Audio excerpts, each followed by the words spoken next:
১০০ জনকে খাওয়াতে হবে না, কিন্তু চোখের সামনে কোনো ক্ষুধার্ত ব্যক্তিকে দেখতে পেলে আপনি আপনার সামর্থ্য অনুযায়ী কিছু তাকে খেতে দিন।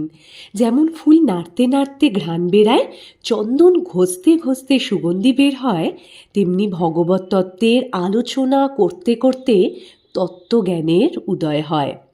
আমার ছেলে কাঁদলে আমাকেই তো ধুলো কাদা ঝেড়ে তাকে কোলে তুলে নিতে হবে না, এগুলো কোনোটাই আমার কথা নয়।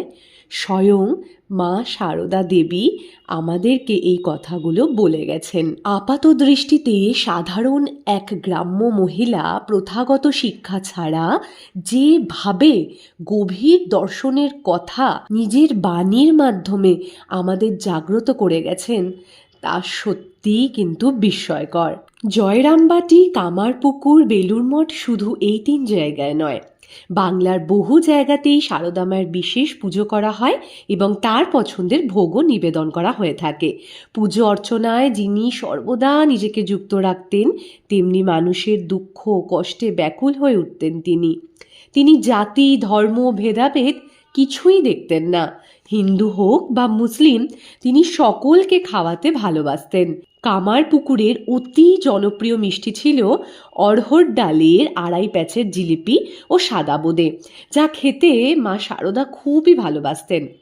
আচ্ছা, আপনাদের একটু জানিয়ে রাখি এত কথা বলার পেছনে কারণটা কি। ১১ই ডিসেম্বর ২০২৫ বৃহস্পতিবার ১৭৩তম জন্মতিথি মায়ের পালিত হতে চলেছে। বেলুড় মঠ সহ শ্রীরামকৃষ্ণ মঠ ও মিশনের অন্যান্য কেন্দ্রগুলিতে এই বিশেষ পুজোর আয়োজন করা হচ্ছে এই বিশেষ দিনে। আপনারা এই অনুষ্ঠানের সাথে যুক্ত থাকছেন তো? কমেন্টে কিন্তু জানাতে ভুলবেন না। রাগ, হিংসা, ক্রোধ এই সমস্ত মানসিক বিকারগুলোকে ঝেড়ে ফেলে দেওয়ার বছর শেষে একটি বিশেষ সময় উপস্থিত হয়েছে।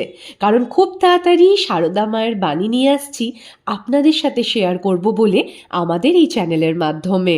তাই অবশ্যই আমাদের চ্যানেলটিকে সাবস্ক্রাইব করে দিন আর পাশে থাকা বেল আইকনটি প্রেস করতে কিন্তু ভুলবেন না।